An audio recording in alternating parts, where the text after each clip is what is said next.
So welcome everyone. It's a real pleasure to be with you here today for this podcast, which is actually a joint communication effort between the African Union and the European Union. So we have started a bit of a joint communication campaign in March this year. And we have a very special year because we are celebrating the 25th anniversary of the partnership between our two unions. And today we will be discussing a topic which I think is very high on the mind of audiences, of the public, both in Europe and in Africa, but also beyond. And I think also in terms of the minds of policymakers and politicians worldwide.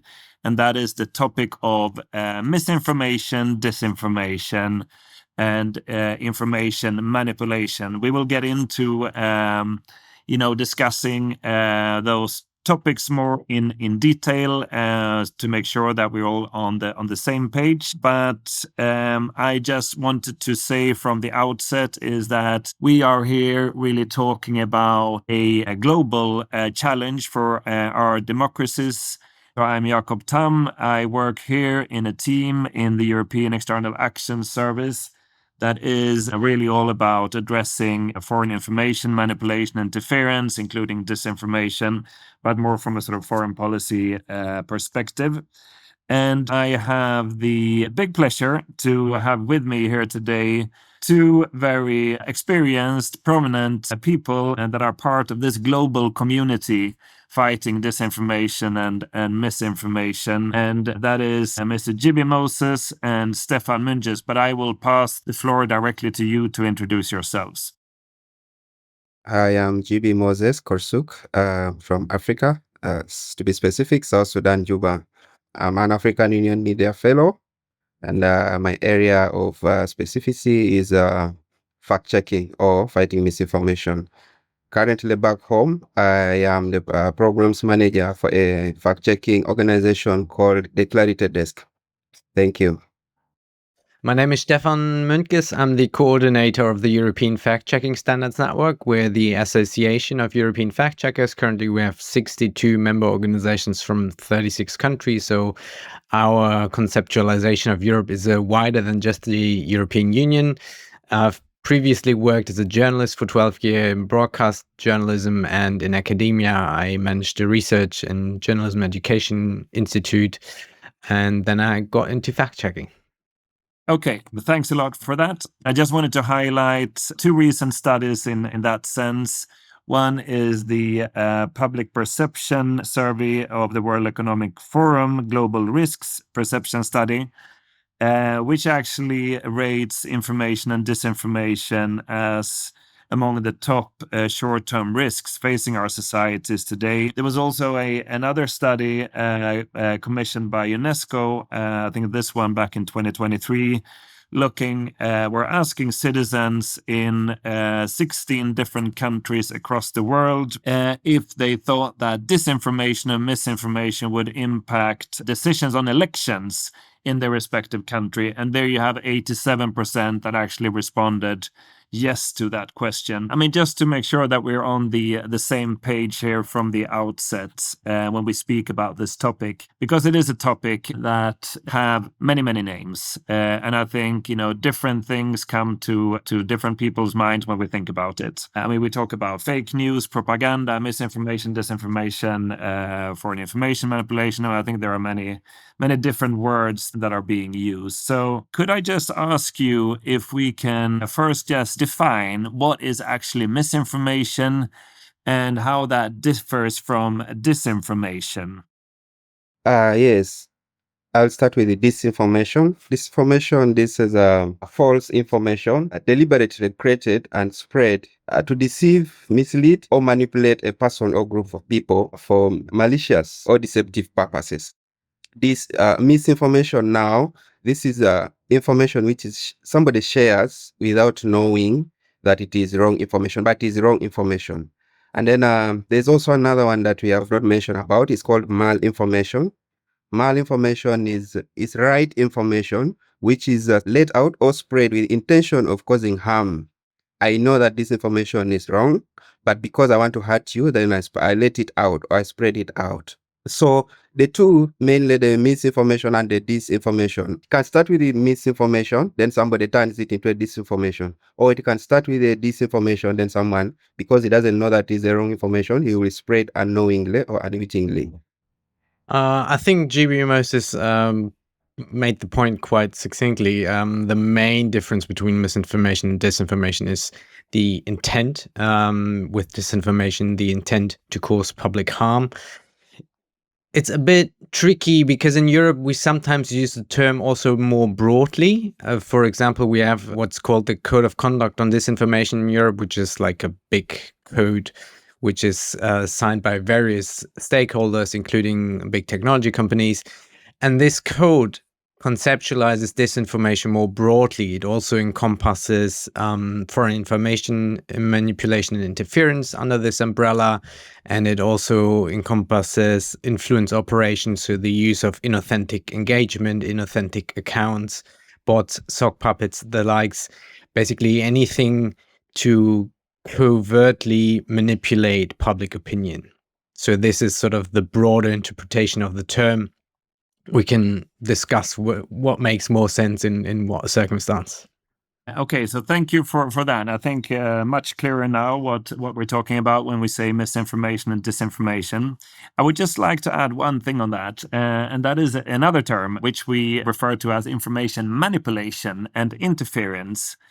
Because what I think is quite clear is that when we speak about, disinformation and misinformation, we're essentially talking about content and narratives, right? But what it doesn't tell us so much is the how behind placing that content and those narratives in the information space. And it doesn't tell us so much about the who. I mean, who is actually behind placing those narratives in the information space. So from the side of the European External Action Service, we have been trying to push the agenda a bit forward there. And we speak about foreign information manipulation interference, but you could make that domestic information manipulation interference as well. I think the point here is really to try to move beyond content to behavior. Because what we need to distinguish here, which I think is a very important point, is between genuine opinions and those fabricated artificial opinions created by your troll farms and the bots and what have you. Because here we are looking at a clear manipulation and interference in our information space. And when we speak about freedom of expression, we need to make sure that we protect freedom of expression and that we protect the integrity of our information space from this type of manipulation and interference coming from some actors. Sure. I mean, as you pointed out, it's not about opinions. Everybody can have his or her opinions, whatever they like. I'm not going to tell anybody not to have an opinion on anything. What is important, though, is that when we discuss our opinions and differences of opinion, that we do so in a shared reality, because otherwise the whole exercise becomes sort of futile, right? So you need a shared reality to discuss differences, to come to agreements, to make compromises, or just to acknowledge that you disagree with someone. And that's the point in fact-checking. It's this construction, or it's providing a shared reality, a shared set of facts, which everybody can acknowledge and on which everybody can form his or her opinion. Give you a very simple example, because I often get asked, like, what is actually, isn't everything an opinion? Like, is fact-checking not nonsense? No, it's not, because it's very, very simple example. The sentence, I am 38 years old, is a factual statement that can be proven false or correct. You can look at evidence. You can look at my passport. You can look at my birth certificate. You can ask eyewitnesses that were there when I was born, and they can say, yes, I was born 38 years ago. But the sentence, I am a young man, now that's my opinion. I hope everybody agrees with my opinion, but I know certainly my kids don't agree with that. So that's, in essence, is a good way to explore the differences of a factual statement, and an opinion. Fact-checking, on another hand, also helps in political accountability. As leaders make promises, either for the next 4 or 5 years, but then as time goes on, they don't fulfill their promises. So as fact-checkers, we come out and we fact-check their content or whatever the promises they made 2 years back or 3 years back. You promised us the first 100 days you're going to do this. It's now 200 days, you've not done anything. Okay, fantastic. All right, that's very interesting. So, GB Moses and Stefan, I mean, you work in quite different contexts, although with similar sort of roles, so to speak. So I was wondering, I mean, if you could, perhaps starting with you, GB Moses, give us a little bit of color, a little bit of reality of what a sort of a fact checker's life is like in your part of the world. It's a bit tricky, but from this side of the world, misinformation mostly spreads through online platforms, basically Facebook, WhatsApp, TikTok, and those are the main one. Yeah, even X. So as a fact checker, what we do is we have to make sure we monitor the social media and then even the mainstream media, because most of the mainstream medias these days have online presence, and that's where misinformation spreads so fast. So we monitor, and when we identify a fact check or a claim that we think needed to be fact-checked, we try to look for the facts. If there are real facts that can help us debunk it, then we will debunk it and publish it on our website. The one I work for is the Clarity Desk. However, there is limited reach of debunks in the long run. So what we do also, we go out and try to create awareness among the population. We do online trainings and sometimes in-person trainings. And if there are resources, we go to radio stations as well and create that awareness in that, even if in areas where we are not there, because in Africa, fact checkers are few with limited resources, its reach and access is very hard. So whichever opportunity that we get, we make sure we make people aware about the presence of misinformation and disinformation and how they can personally tackle them and reduce its spread. Thanks a lot for that, Stefan. I wonder, here we had a little bit of an explanation from GB Moses on sort of the day-to-day realities of his work as a fact-checking. I mean, does this sort of resonate with you and your work in more of a European context, and in charge as well of this quite wide pan-European network of fact-checkers? Yeah, there's definitely a couple of things that resonate, but I think there's also some significant differences. So in Europe, we have fairly big organizations that do this work or have been doing this work for quite some years now. But it also varies depending on what region in Europe we're talking about. For example, GB Moses mentioned that sometimes editorial or mainstream media is also a vector for spreading dis and misinformation. That's in some parts of Europe an issue, in others it's not. In other parts of Europe, think especially Scandinavian countries, Nordic countries. I'm from Germany, so it's similar in Germany, that it's mostly dis and misinformation is an online phenomenon that happens on big social media platforms, for example. In other countries where, for example, big public media companies have been captured by cronies of regimes, by oligarchs, like the situation is different, and their mainstream media has to be fact-checked as well. And what we're also doing, or what our community also is doing quite substantially, is media literacy work, like GB Moses explained, that he and his team is doing in Africa. So going to people, talking with people about the value of good and trustworthy information.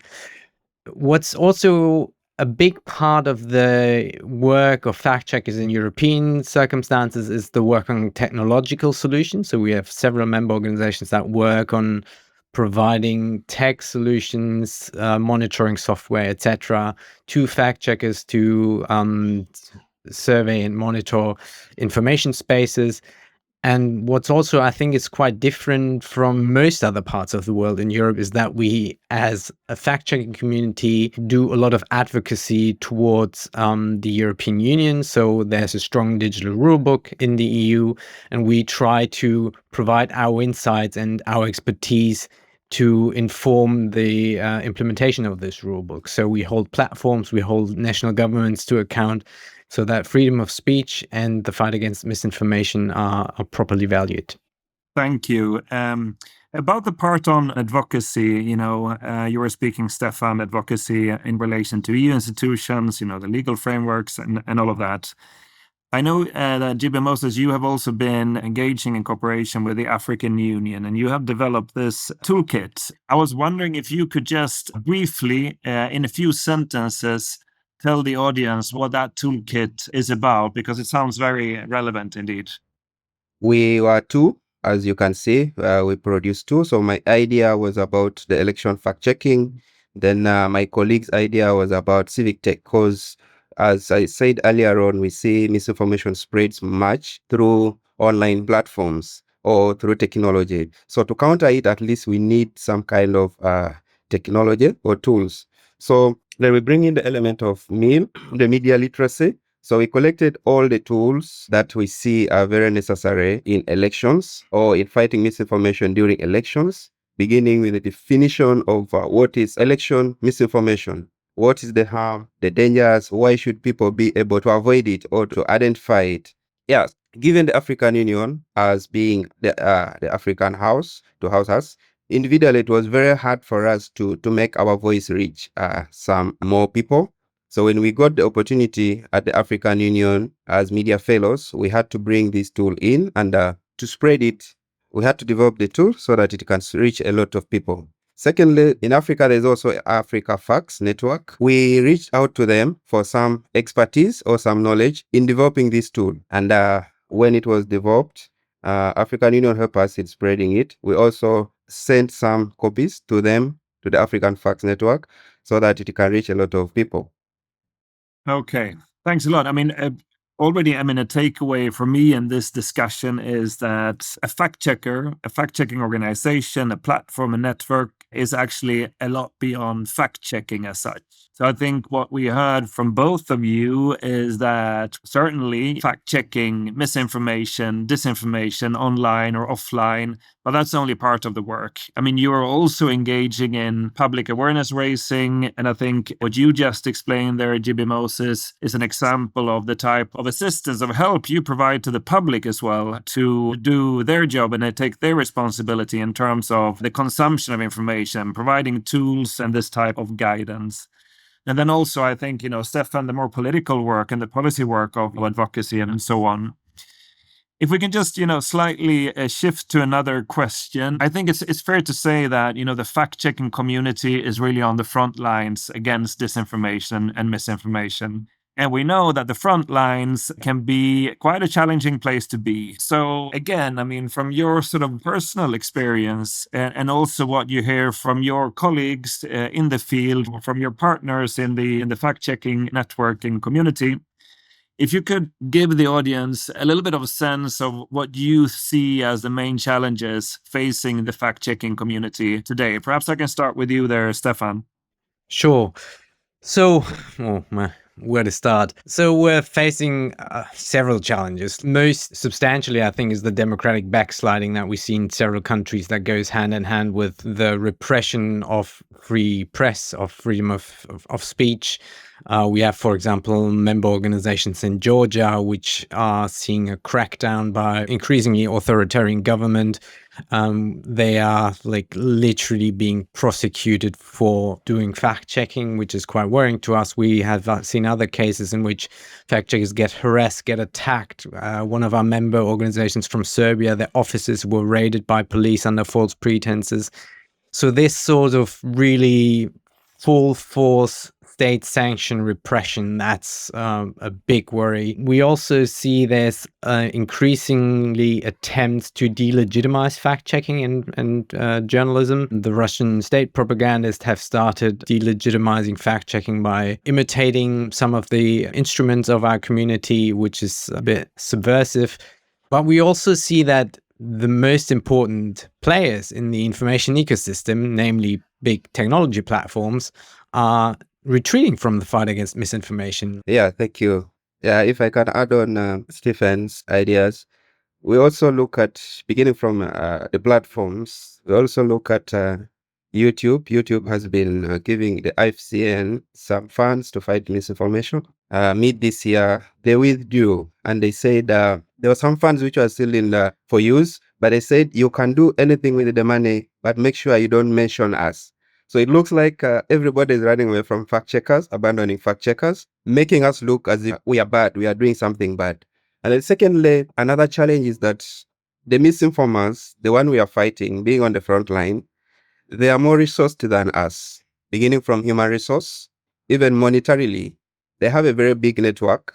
And technology-wise, even these tools that we are talking about, we always come to counter what they use. So they move ahead of the fact checkers. So that's a very big challenge. By the time we come in to correct it, they've already moved on. So as a fact checkers, it's really a very big challenge for us. And it's worse from this other part of the world where technology and internet itself is still a big problem. And also on adding on the platforms, especially Meta, if you look at how the algorithm works, the speed at which misinformation moves and the speed at which fact checks moves is very different. And they're the ones who have the control. And here we are the ones, we are also coming, trying to look for funds from them or asking for funds from them. They decide what to do with the information, play around with the information. So since at this moment they're not on our side, of course, even if however much we fact check, our fact check will not have very big reach compared to how the misinformation itself is spreading.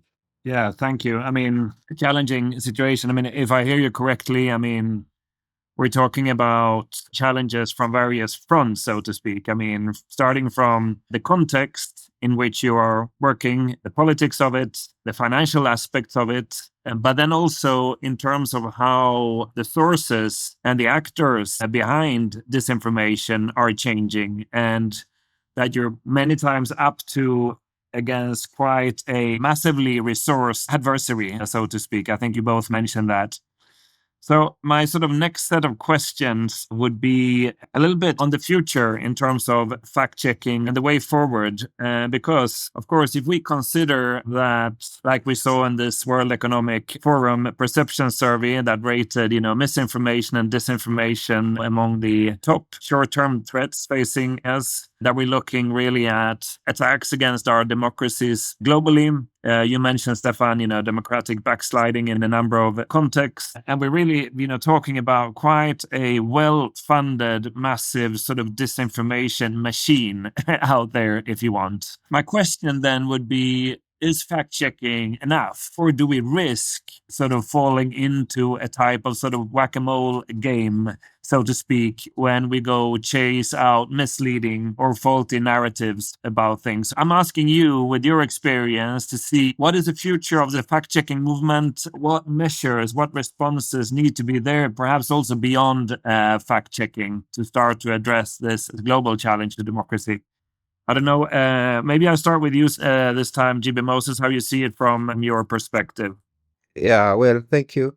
I think the first thing should be the governments giving not only fact checkers, but all the media personnel or media houses their freedom and the protection that they need as journalists or as media professionals. Because one point where misinformation spreads is because there's that information gap. The journalists are censored, others are arrested. The information that comes out satisfies the needs of the governments in power. But then if people are given, if journalists especially are given their freedom to write things as they are, the public will be able to consume information which is correct. And then here, fact checkers will also come, fact check everything without any fear of being arrested. And then we will not encourage governments to fund fact checkers as such, because it will jeopardize their transparency, or they will work towards the interest of the governments. But they should also be in the picture, because given an example, the toolkit that we produced, if I did it individually, like I personally, nobody would take it serious. But the fact that it was supported by African Union and the EU, it looks important. So the governments and institutions like the EU and the AU should come around and support the fact checkers. Okay, thanks a lot. So, more international governmental support for fact checkers. I think your message there is clear, GB Moses. Stefan, how do you see the direction of travel of the European fact checking community? What should be the main priorities ahead? Well, when we talk about countering mis and disinformation, we shouldn't talk about an either or question, because it's not either fact checking or media literacy. It's not either regulation or more quality journalism. It's all of these things. It's a huge problem which needs to be tackled from all sides.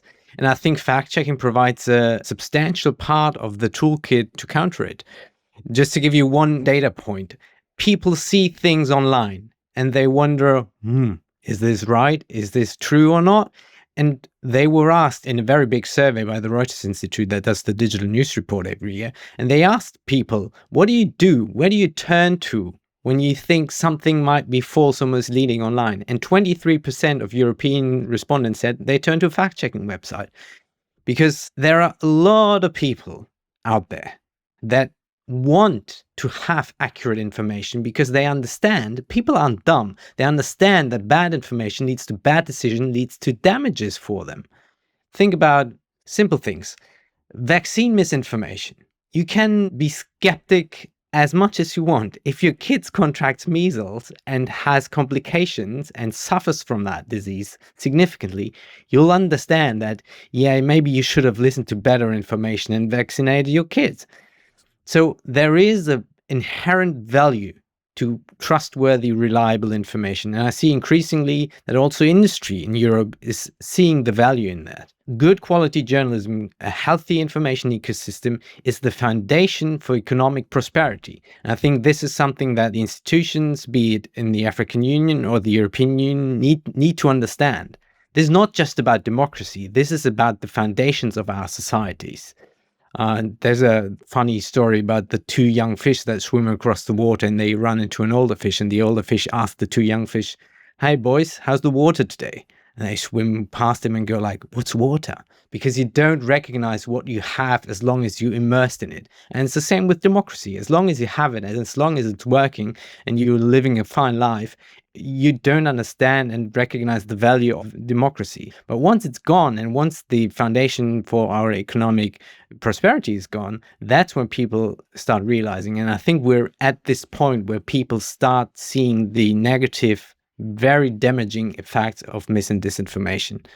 And so what we as a European fact-checking community are doing is we're trying to scale the impact of our work, reach more people, and also provide data. This is, I think, an important point when we talk about fact-checking. Fact-checkers produce some of the most valuable data on the internet because they can, with a very methodological process and very strict standards, fact-checkers can determine whether a claim is correct or inaccurate or misleading. And that produces structured data about content on the internet that's very valuable for a lot of stakeholders. And I think we need to tell people more about the value of this data we can provide, the way it can be introduced in automated systems. Think of generative AI, systems that need good quality data to provide outputs that are usable for people. Generative AI, it's going to run into barricades if it keeps hallucinating. It's not going to be largely applicable in, for example, business context if you cannot trust what the AI tells you. So I think that's a very important path forward for the fact-checking community. And we're going to keep providing good information. We're going to keep holding governments, keep holding platforms to account, because, I mean, what's the alternative? Do nothing and look everything go down the drain?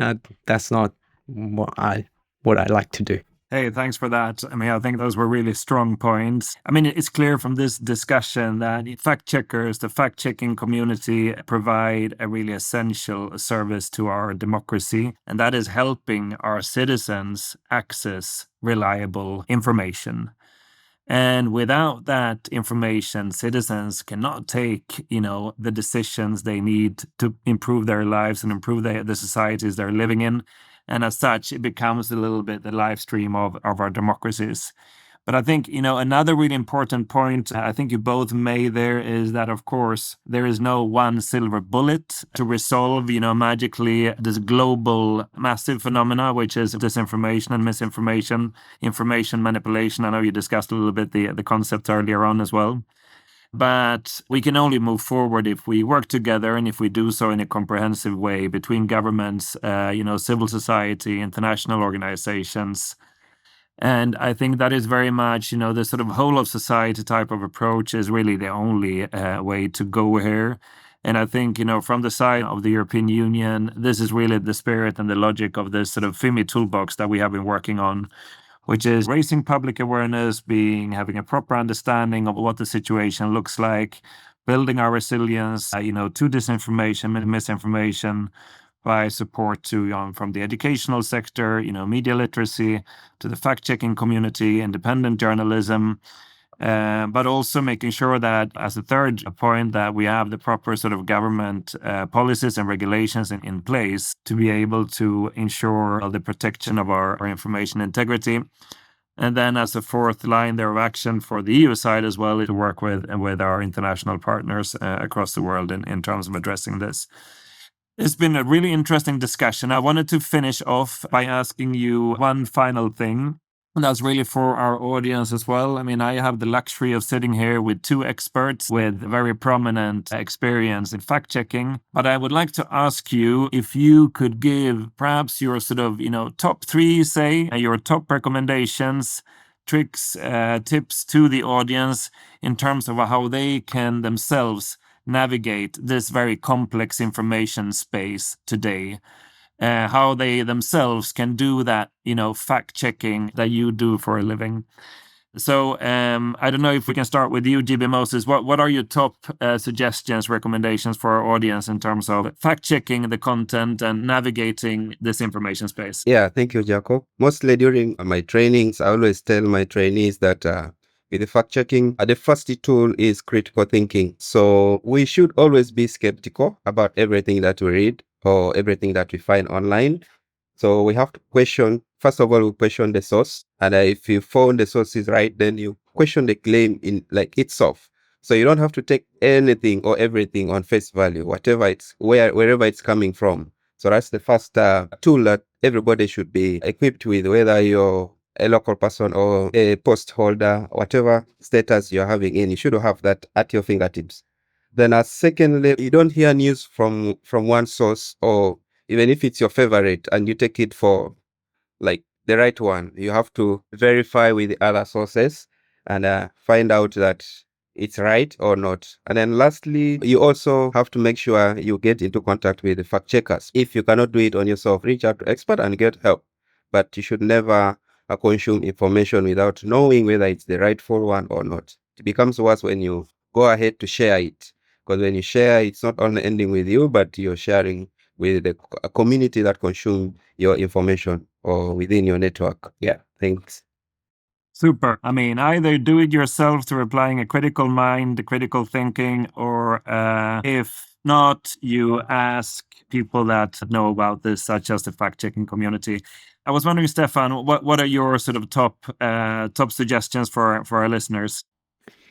I think GB Moses mentioned the most important ones. I think if you are unsure of a claim, whether it's true or not, look for an IFCN or EFCSN certified fact checker. Many of them also have WhatsApp tip lines, so you can send them a WhatsApp and ask whether a claim is true or not, and you can get a response quite quickly. Think about the sources you consume. So look at what media you're looking at, which standards do they abide by? Can you actually know what the source is? That's often a bit murky on social media. Be wary of anything that tries to elicit strong emotional reactions from your side. And if you ever want to feel better about the world, get off social media. That's the most helpful thing. All right, thanks a lot. So we will also put those the links of those different platforms, organizations that Stefan just mentioned, so you can access it yourself. And hey, I mean, that's it for today. Thanks so much for taking the time. It was super interesting for me.